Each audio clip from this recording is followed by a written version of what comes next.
This is your Wednesday Daily Delivery. I am Michael Rand. We've got a lot to get to today. Adrian Heath, Minnesota United manager, will be with me here in just a little bit to set up Sunday's big playoff game against Portland and to kind of talk through a very up and down but ultimately satisfying regular season that got the Loons into the playoffs for the third year in a row. I'll have Chip Scoggins on in a little bit as well, talking lots of different things, Vikings, Gophers, Timberwolves. I'll get his opinions on a few key things, such as should the Gophers have benched or still bench Tanner Morgan? Are the Vikings a playoff team, and do the Wolves need a major shakeup right now? Talk a little Jose Barrios, talk about a new name for the arena in Los Angeles, and yes, talk a little bit more about Wolves at Sacramento tonight. But first, what did I miss? Wild home against San Jose, an opportunity to kind of build on the momentum created from, both a good start to this season and a good 2-1 road trip. Instead, they get flattened 4-1 on Tuesday night, and this is a good team. I think we've seen enough last year and the key stakeholders holding over to this year to know that this is a good team, that this should be, barring something weird, a playoff team, and one that, with the right kind of combinations, with the right kind of mix, could be even just more than that. Could be a team that actually could contend once we get into the playoffs. That said, I think some lingering problems this season, even in the midst of what is now a 10-5 start, are starting to creep up a little bit, starting to show themselves a little bit in that game.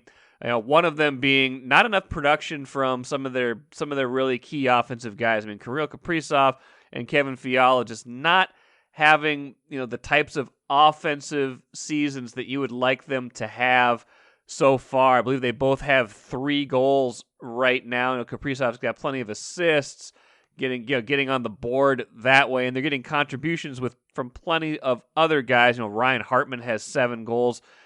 Marcus Foligno, it seems like he scores every time he shoots, but going to need some more from those guys as the year goes along. Actually, Fiala only has 2 goals at this point in the season. Kaprizov has 3. That's not enough from those 2 guys. And, sometimes they just kind of have a habit of having these lapses in games. I think the key moment in Tuesday's game was, they get one back, they fall behind 2-0, and they've made a habit of making comebacks. But this time, they get behind 2-0, they get one back, and then they get a power play after Dumba has a great check. Matt Dumba has a great check, clean check. Goon takes a roughing penalty on him.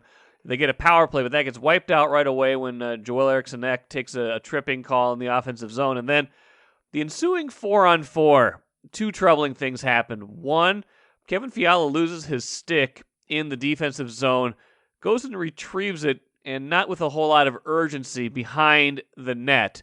And that creates a scoring opportunity for San Jose. And on that scoring opportunity, slap shot, beautiful shot, slap shot. Matt Dumba wanders right in front of Cam Talbot right as that shot is being released. I don't know if Talbot would have seen it anyway, but it gave him basically 0 look at it. That goes in. That's the ball game right there. So, just some things they need to clean up. Maybe consistent effort plays and consistent plays from their best players this year in order to take that next step. Now, segue, perhaps the only good news, which isn't even really good news, is if you are a Dish Network customer, you could not have watched that game. You've been without Bally Sports North for the last 2+ years. We thought that impasse might be coming to an end with Sinclair and Dish were in heavy negotiations the last few months. A lot of people thought that some extensions in those negotiations might mean the regional sports networks owned by Sinclair, including Bally Sports North, might be returning to Dish Network, the satellite provider that has more than 8 million subscribers. Sorry to report that is not the case. I wrote about this Tuesday on StarTribune.com and in Wednesday's paper.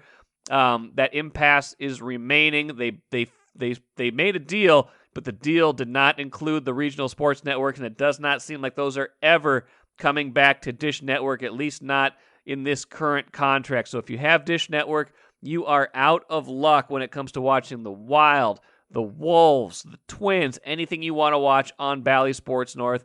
And it's just really unfortunate. We've talked about this multiple times on this show. The consumer is the one that's suffering in all of this greed. Take a playcation to Mystic Lake for 24/7 gaming, fun restaurants and bars, and luxurious hotel rooms. And join Club M to bask in the rewards. Follow the lights to Mystic Lake, where every day is play day. Happy to have Minnesota United manager Adrian Heath back on Daily Delivery. Second time appearance. Adrian, how are you? Not bad, Michael. Thank you. Good to have you back. I believe the last time we talked was early in the season, and things were not going great, as they say. You were 0-4. I think maybe after we talked, you'd maybe won one or two matches, but things certainly much better now that you have secured a spot in the postseason. Just, I've got a bunch of questions I want to ask you, but maybe just first off, like, what did this season feel like? Because it sure felt like a lot to me. Yeah, obviously nobody envisaged the 0-4 start that we had, and there was nothing, in pre-season that made me think, hey, this could be a tough year. But the one good thing is the resilience of the guys. I think that's one thing that stuck through. After that 0-4 start, we had a good sit down internally, and with everybody, and just said, listen, we can't do anything about the next 4. Let's just concentrate on the next 1. And we managed to get a win. Then we got another win, and I think the next 17 games, I think there was only 2 teams who took more points than us, Michael. So fair dues to the players. They responded really, really well. And the staff, we try and keep it on an even keel, not go too high when things are going well, and not go too bad when things aren't going so well. So, yeah, we had a really good recovery from them. And then when I look at the season, I think we have progressively got better. And I think that getting all our best players on the field has certainly helped us, which normally helps coaches is when you get your best players on the field. I think in the last, it's 8 games, we've taken 22 points and, won 6, drawn 1, lost 1, something like that. So drawn 2 and lost 1. So, getting your good players on the field certainly helps.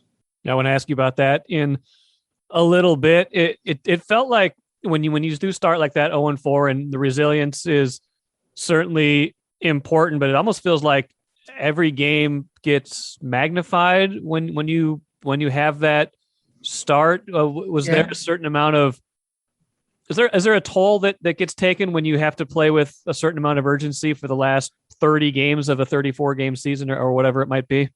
Well, I certainly I realized very early that we hadn't really given ourselves a lot of room for error. We were going to have to have a really good sort of last 30 odd games to make sure that we were, going to give ourselves a chance. I honestly think, though, Michael, if we'd had our better players fit for longer and been able to put them on the field, I don't think we'd have gone through the trauma that we did a couple of weeks ago with that last game against the Galaxy. And I know I'm not the only coach who says it, but ultimately we can help the situation, but you're only as good as your players that you're putting out regularly on the field. And when we've had our better players on the field, we look as though we can win games of football. But the way the world we live in now with social media, you've spoke about this before. I don't do any social media because I know what it's like, and I don't want to be listening and reading what people think about me who don't even know me and have never met me and are suddenly an expert on my particular industry, because it's one of the few industries that everybody seems to know my job better than me. And yet I have enough respect for everybody else's position not to think I know more than them, but that's the way we live in. I think you should join Twitter, Adrian, and then before every game, put out a Twitter poll asking what formation you should use and what your starting 11 should be. Yeah, well, everybody, hindsight United's never lost, and everybody I speak to says, in hindsight, I go, yeah, but I haven't got hindsight. I have to pick the team 2 or 3 days before and work on the team shape. And, people have always got a really good opinion of what we should have done after the event. Unfortunately for me, I don't get that opportunity. Did you say hindsight United? I've never heard that before. I love that. That's great. Hindsight United, never been beat. Yeah, always. Undefeated. Yeah. Well, Minnesota United needed every last minute to get into the postseason. That game in LA had its share of drama. By the time it was over, you knew what needed to. Both teams knew what was at stake. What did it feel like? I mean, there's pressure games along the way, and this one against Portland will be just the same, if not more. We'll talk about that in a little bit. But what did that particular, when you get two teams like that, where you're kind of on this decision day, and you do know by the end what is at stake. What does it feel like to be in a regular season match like that? Well, obviously going into it, we always knew that a point, a draw, a tie would have been sufficient for us. But obviously, as the day unfolds and you're getting news through, and when we had the penalty, I actually said to the staff, hopefully we score, but if we don't, I fear the worst here, because I have been through them before, and they were piling men forward, and obviously their desperation, we were defending for our lives. They were throwing men in the box, and it was, I could do without them days, Michael, to be honest with you. They're not very nice, not good for the nerves for sure. But, it was one of them days that the league probably enjoyed, because, we could have been fifth, and then we could have been eighth and out of the playoffs and with the last kick of the game. And, going into the last day of the season, I think there was 9 teams with something to play for. So, for the league and for the parity, what they try and do for the league, it was probably a great day. Not so good for the coaches and the coaches' nervous system, I would say. Now, you've made the postseason now 3 years in a row. Your doubters might not know that, but that's a fact. There's not a lot of people, not a lot of head coaches in Minnesota in the last 10, 15 years in major pro sports who can say that. I don't imagine you coach to necessarily prove people wrong, but do you feel a sense of validation, vindication may be the wrong word, validation for getting in and giving yourself a chance in the postseason? Well, I think there's 4 teams that have done it there's only 4 teams that have done it consecutively in the last 3 years. And I think there's only 4 or 5 teams that have done it in the last 9. So we can take a lot of pride in that. I talk about it all the time, about incrementally trying to move the club forward to try and get better.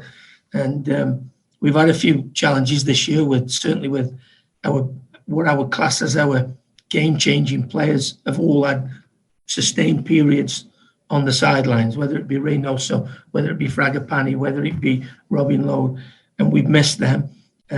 I believe that we've got better each year, and that's shown in the results. As I say, the only people I have to prove to are the ownership, that I come in every day and I work really, really hard to try and make the club better than it was the previous year. And we'll do that again this year. I know that when we got everybody fit and healthy, we're more than a match for anybody in Major League Soccer. But we have to go and prove that, and we'll go and try and do it in Portland this weekend. When I had Ethan Finley on a few 2-3 months ago, I had asked him about the team's identity, and he was a little bit stuck trying to come up with an answer for especially what the offensive identity at that point was. And I think maybe there was a little bit of you guys were still getting some results, but a lot of it was defensive oriented at that point. Has that identity evolved as the year gone on, or is identity kind of a fancy word for get all your players healthy and you'll look a lot better? Yeah, I think I'm not the only coach who knows I'm a better coach when all my best players are available. And as I said, when we've had our front 4 available, I think it's 9 games. We've won 6, we've drawn 2 and lost 1. And that's, people can take out of that what they want. They are facts. I can only go on what facts are in front of me. I think when you did your piece with Ethan, probably he was right at that moment in time, because we didn't know what we were. We were getting results, the odd 1-0 or the 2-1 game on the back of our defensive structure. But there is 2 sides to the game. There's not just the side with the ball, there's the side without it. And, considering we've had 2 4-0 defeats this year, I think we're in the top third of defensive teams in the MLS. So, there's certain parts of our team which have stood really strong and been very consistent all the way through the year. You talked about your core players. How do you shape up health-wise and availability-wise going into this match on Sunday in Portland? Well, hopefully Robin Lode's just about kicked off as we speak now. They're playing France today. Remains travelling back as we speak. So we're hoping Boxy and Yuka and Robin come back fit and healthy. If we do, we're virtually at full strength. Got a couple of the younger guys who are out at the moment, but in terms of Robin, Fragapani, Reynoso, and Adrian Heath now, they are all fit and healthy as of now. And just hope that Robin gets through the game today. If we get them 4 back, as I've just said, the results show that we can win games either at home or away with that group. How do you feel like they complement each other when they've been in those 9 games that you spoke of? I don't imagine it's all individual effort. It's a matter of a certain synergy. What have you seen in terms of how they play off of each other? Well, I think the one thing that we always thought, good players like playing with good players. Intelligent players like playing with other intelligent players. And when they've been on the field together, they've got a really good understanding of each other's game. They were really good combination players. They like to play with people. And obviously we have a special player in Reynoso, without a shadow of a doubt, in the top 2 or 3 players within the league. And on his day, probably the best player in Major League Soccer. So we've got a special player there now. You look at Fragapani's contribution since he's been here, goals and assists, it's been incredible. And I think Robin's got 9 goals and 21 starts this year. So, it all bodes well. I feel as though Adrian Heath now as well is now settling in. He's certainly getting his second win. People forget when we bring these players in, some of them have just done another year. They've had a full year's playing. And, so we feel as though he's getting now in a situation where he feels settled with the rest of the group. So, yeah, I'm really, really pleased with the attacking situation at this moment. Last soccer question for you. Portland on Sunday, like I mentioned, it's an away match. You have won there already this year. You also defeated them at Allianz 2-0 against Portland this season. In those 2 matches, from what you remember, what worked? I believe it was 1-0 and 2-1. So obviously you were able to limit them to a certain degree. Yeah, I think the big difference between them games and where we are now, Michael, is the fact that they are particularly in good form.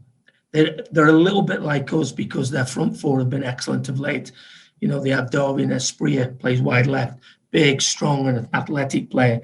And Sebastian Blanco has come back from an ACL and is really hit the ground running. And he's been the catalyst really for everything they've done.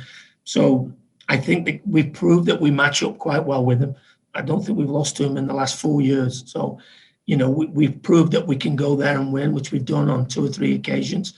But we know it's going to be tough. They're in a rich vein of form at this moment in time.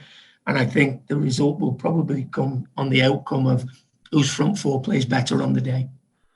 Adrian, I always enjoy catching up with you. And whenever I do, I like to give you a chance to speak what's on your mind other sports-wise, because I know you're in season, so I don't know how much other sports you're watching right now. But what do you like when you get some downtime right now? Oh, I'm huge sports fan.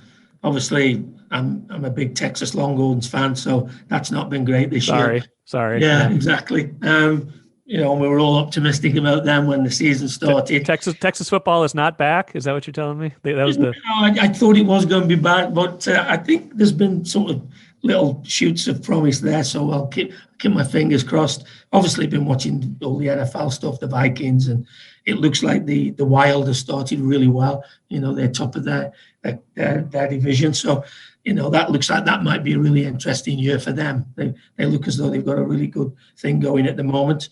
I'm not been to see the Timberwolves this year. I was hoping go this week, but looks like I might not get that opportunity. But no, like all sports, I love sports. I watch it every day. If I'm not watching football, which is generally most of the day, I'm watching something on the TV which is sports related. Do you commiserate with other local coaches, or maybe not any local, but just like other coaches, just about what it's like to be in this business? Well, I think we're all very much aware of what it is. It's never been tougher than it is at this moment. Social medias I think it was last time I was on with you, it's the nightmare of every coach these days, because not only has everybody got an opinion, everybody's got a platform to have that opinion now. So it becomes, increasingly difficult for us all. But ultimately, it's what goes on the field that matters. And if you can win more than you lose, you normally keep your job. If you don't keep your job. So we're pretty much all aware of where we stand. Well, you won more than you lost this regular season. We'll see how things shake out Sunday in Portland. Certainly an opportunity to take a good season and make it an even better one. Adrian Heath, always enjoy catching up with you, and best of luck Sunday, okay? Thanks, Michael. Anytime. Love catching up with Adrian Heath. I'm still cracking up, by the way, about his Hindsight United line. I think that's great. I'm going to be using that at some point. It seems like he made it up, because I can't find any references to Hindsight United online. Would love to get a Hindsight United t-shirt, maybe. And I don't know what song they sing after they win when you're Hindsight United, but I imagine maybe it's Don't Look Back in Anger by Oasis. Happy to be joined today by Chip Scoggins, columnist for the Star Tribune. Does a great job covering a variety of things. Football across Minnesota keeps getting better and better. Chip, enjoyed the last one. Hope you're getting some good feedback on that whole series. Thank you very much. Yeah, it's been a lot of fun. And it has reminded me that there are a lot of great stories out there. We just have to go find them and tell them. Just a lot of cool stuff happening in the Minnesota football community. Yeah, and I love the fact that you'll be able to get out and kind of spread out. And I feel like during the pandemic, especially for the first 6, 8, 10 months, we lost a little bit of that kind of storytelling ability, where we just weren't able to get to people in person as much. And there's there was a kind of a wall between us. And I feel like you're doing a good job of helping to break down that wall at this point.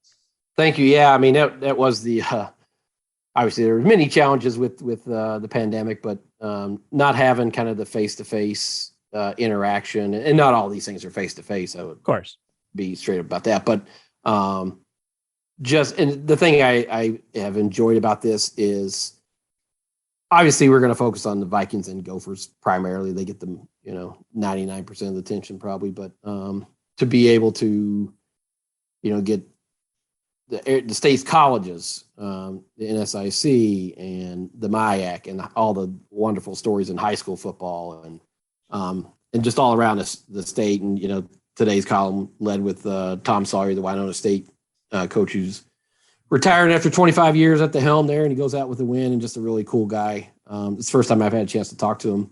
Sadly, I've been here almost 22 years, but that's the first time I had a chance to talk to him, and just a really, really great guy who's beloved in that community for not only what he does for the football program, but just in the community and the school. So it's been fun to be able to tell those kinds of stories.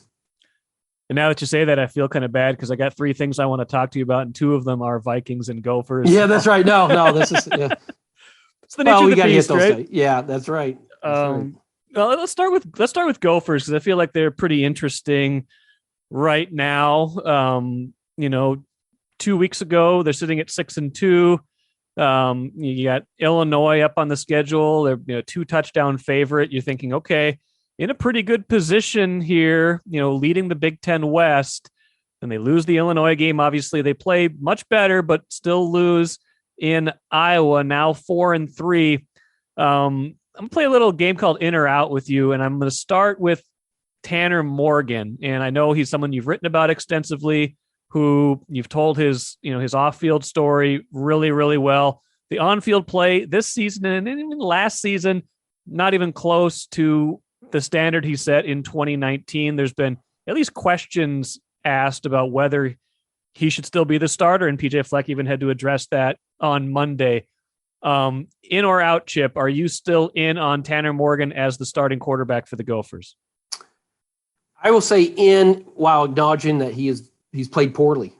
And I don't think they're going to – part of the reason why I say in is because you got 2 games left, and I don't know with this offensive coordinator Mike Sanford Jr., that you're going to see a noticeable uptick with the quarterback play because they've just basically ignored it all year. They going into the Iowa game, Mike, the only 3 teams that have attempted fewer passes than the Gophers in college football of the 130 are the 3 service academies. So let's take them out of the discussion because they run the triple option. They don't even try to throw the ball. They're not really in the same category. So no team in college football has thrown fewer passes than the Gophers. I don't know that you can ask your quarterback just to flip a switch and be an accurate quarterback. You have to nurture it. You have to get him in a rhythm. You have to have some semblance of a balance. I know you want to be a predominantly run team, but it's not like you can run 12 consecutive running plays, and then the pressure that puts on the quarterback to say, okay, you get 1 pass, and then we're going to run it 7 more times. It just doesn't work that way. And so that's not to absolve Tanner because his accuracy is just gone. You can tell watching him, he has no confidence. His accuracy, what we saw in 2019 when he had 2 NFL wide receivers throwing the ball to, which makes a huge difference. I don't know that if you, whatever quarterback you're going to put in here, if they're going to operate the same way with this system, that they're going to be, they might be more effective, give you a spark, but with 2 games left, you're playing Indiana, which is the worst Big Ten team by record. And then you have Wisconsin at home. And by doing that, I think I'm just probably putting words in the PJ's head, but I think he would be in that way acknowledging or suggesting that everything is one guy's fault. And if you make a quarterback switch, I think you're saying, well, it's Tanner's fault, everything else. And that's not the case. I put as much blame, if not more blame, on the coordinator. I think that's fair. And it gets to 2 questions that kind of are an offshoot of that. One, how much of a mistake, I guess a couple things. One, should they have made a move earlier this year? Because, Tanner Morgan wasn't playing great earlier this year, although the record for the team was pretty good. So maybe hard to do that. Or B, is the greater problem this year that when they had winnable games or more soft competition, that they didn't develop this passing game more in game settings? That's where the fault lies. You're not going to make a quarterback switch when you're winning. They win 4 in a row, and you're 6-2 and leading the West. So you're not. But they neglected it, and we said this all along: is that you can win that way against certain teams, Purdue, Northwestern, Nebraska. That formula has been successful. You can finish games running.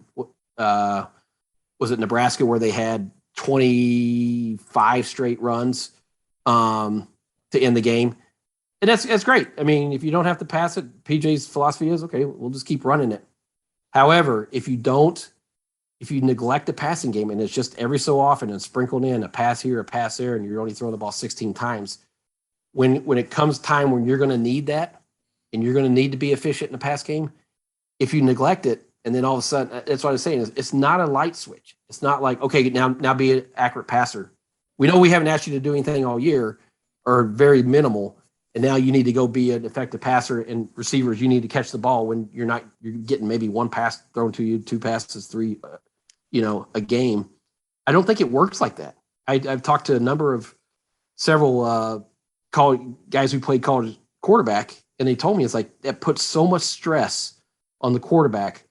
If you think, okay, once every 10 plays or once every 13 plays, you get to throw the ball, it's just a lot of pressure on to maximize that one throw. And so I think them neglecting it and just being so one-handed all year put them in this position. And it's not to absolve Tanner of criticism. He just hasn't been well, but I don't think that they put him in a position to be effective.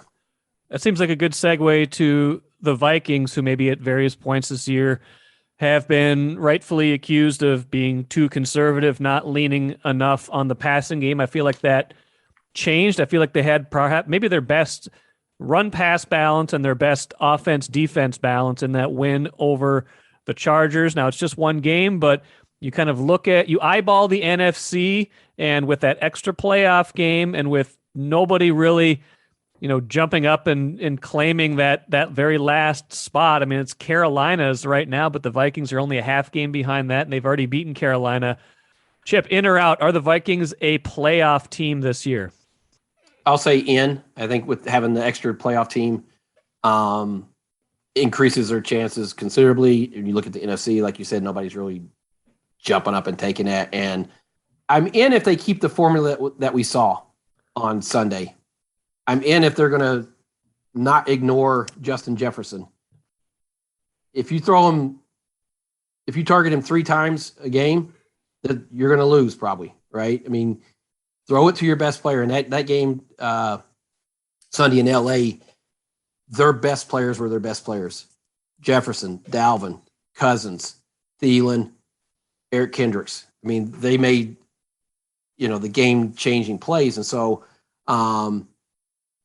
provided they don't have any more, if they don't lose Cousins to the COVID thing, we can't factor in. But if they get guys back healthy and get, Harrison back and, some guys back in there, I think they found it shouldn't have been an epiphany, but it felt like they phrased it as an epiphany, like, oh, we need to get the ball to Justin Jefferson more. It's like, well, everybody, 5 million Minnesotans have been screaming that for 3 weeks, for a month. So if they keep that formula, I think they're a playoff team. Do coaches just outthink themselves sometimes, or just get into how do you forget to get the ball to your best playmaker? Well, here's the thing. I think a lot of it goes on the quarterback, because on those games where Jefferson wasn't targeted a lot, I think he had only 9 targets over the previous 2 games. We would hear Cousins say, well, they had shell coverage or an umbrella coverage, or they played him deep, or they tried. What I think he found was, and I think the encouragement from either Zimmer and or Clint Kubiak was, and we've seen it, if he's covered, throw him the ball. He's going to make a play. I mean, how many of those he's probably not going to be in a wide open window where he's just like, hey, throw me the ball here. Jefferson and Thielen too, we've seen them make a number of contested catches, 50-50 balls, going up and making plays. And so it comes back to the quarterback cutting it loose and not playing it safe and saying, okay, he might be covered. Instead of saying, I'm just going to check it down to Conklin, you know what? I'm going to allow Jefferson to make me right, to go make a play. And we saw that in crunch time.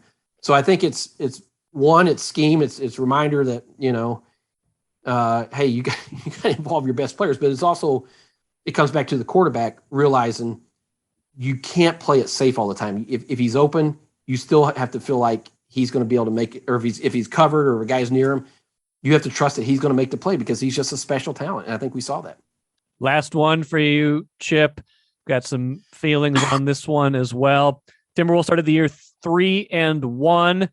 They are 1-8 since then. Most recent loss. Played pretty well. I mean, Phoenix is a good team. They played pretty well in that game, but again, didn't execute in the final 3-4 minutes. They lose that one on Monday night by 3 at Target Center. Got some more winnable games up ahead, but we said that about the early part of their schedule too, and they didn't win a lot of those games. Is there something bigger going on here aside from just a young team that still hasn't played together much? Do you feel like they just need more time, or do you feel like they need a jolt right now to get them right? Where do you even start with this franchise, Mike? I don't know, Chip. I mean, there is a history of dysfunction and losing there that is hard to get past. And you can keep saying, let's make a change, let's give them a jolt. But when it's gone on this long, I don't know that if you're just rearranging the furniture there. But they do have to figure out a way to win. And you watched that fourth quarter last night. Chris Paul and Devin Booker knew how to win. This Timberwolves team did not know how to win. I mean, you had D'Lo with a wide open 3. You got to make it. I mean, you can't go 1 for 10. Yeah, you have to make it. And I understand, part of the problem is if you want Towns to be your number one option, it's hard when he's your center in late games because a lot of times you want the ball. I mean, guards have the ball in their hands and they're going to take the shots. And so, but for him not to get shots down the stretch there, I think his last 2 minutes he didn't get a shot when he was on fire and playing well. Anthony Edwards obviously made a mistake trying to back the ball out to the 3-point line there and lost control of it. He should have just tried to score there, right? I don't know that D'Lo is the guy I want with the ball in their hands 100% of the times because I just, I'm just not sold on him. He's just, I think he, occasionally he'll hit a shot, he'll get hot, but is he a winning player in the way that you need him to be in crunch time? I don't know. We can sit here and say that. I don't think we can. Well, I know we can. So, but is trading him and bringing, disrupting the plan or whatever it is, the answer? I don't know. That organization has been so screwed up for so long. It's hard to even know where to begin with them, to be honest with you. Yeah, I mean, I think I want to see what happens in the next 10, 15 games here, but it's going to get dicey this year. If this is a team that expects to at least contend for a play-in spot that feels like it should be in that 35 to 40 win kind of window this year. And I feel like that's a reasonable expectation with the roster and the talent they have. If they're on a pace for more like 25 to 30 by the trade deadline, it's going to get really interesting. Well, I thought 37 wins seemed like wasn't outlandish. I thought that was, a fair number. And then you watch them beat Milwaukee and you're thinking, okay, you see this. And then to go on and lose, was it 6 straight? And just the manner in which they did, and just offense, no flow, and the constant complaining and flapping their arms at the official drives me crazy with it. I mean, Cat is the biggest one that does it, and it's just play. I mean, I don't know that you're helping the cause doing that. But then he played great. He got hot and he made shots, and you see. That's what's so frustrating about this team is like you see the flashes of it, Mike. You see the spurts. Even a game where they'll pop up and play well, but the lack of consistency and maturity, and we've been talking about this for how many years, where they'll have a good win and then just lay an egg for 2-3 games. Just the lack of maturity in those situations. It's infuriating, but is it so infuriating that you're willing to just blow it up and start over? And then, then you're starting over. I mean, how many times have they done that? So I don't know what the right answer is. Now, let's be honest, the constant in all that losing, aside from the year Jimmy Butler is here, is Karl Anthony Towns. And I guess correct. What? Yeah, correct. And I don't know that. I think if it's going to be where they want to be, I think it's going to have to be Anthony Edwards as the number one face of his team. And that's not to say that we get caught up in his team versus his team, this guy's team. But I think Edwards needs to be your number one option in playoff, and Cat can be. And it's not to say Cat's never going to shoot or get the ball, but I think, in those situations versus having it in D'Lo's hands, I think I'd rather have it. And he's going to fail sometimes, but you know what? That's part of the process, and let him grow through that, the trial and error of doing it. I just don't know if all three of those guys can be happy in an arrangement like that, but I guess that's an answer for the rest of the year. They've got Sacramento coming up Wednesday night. We'll see if it gets any better. Chip Scoggins, good stuff. Always love to catch up with you. We'll do this again soon, all right? All right, thanks, brother. See you. Like Chip and I talked about, Wolves, another chance to get better. Tonight playing Sacramento at Target Center. That's it's an important game if you're the Wolves, because if you fancy yourself a play-in contender, and at 4-9, I'm not sure if that's even a realistic path right now, but we'll see. Sacramento's a team you're going to have to beat, especially in home games this season. Now, the Wolves just got off of a West Coast trip. Let's finish with the cooler. They played 2 games at Staples Center against the Lakers and the Clippers, those teams sharing Staples Center. Staples Center apparently will be renamed Crypto.com Arena. Yes, Crypto.com Arena. What's even more perplexing, I guess, about that is that in 2009, Staples signed a lifetime agreement to have naming rights on that building, but I guess $700 million over 20 years, which is what the LA Times is reporting. This deal with Crypto.com sells a lot. So yeah, get used to all sorts of futuristic names going on buildings. If you don't like it, I guess the future is coming faster than we think. Thanks for joining me here on Daily Delivery today. Good stuff coming up later this week. Sarah McClellan on Thursday's show to talk more Wild in depth. Mark Craig on Friday talking NFL picks and the Packers versus the Vikings. Maybe another surprise guest or two along the way as well. Again, thanks for joining me. We'll be back at it again on Thursday.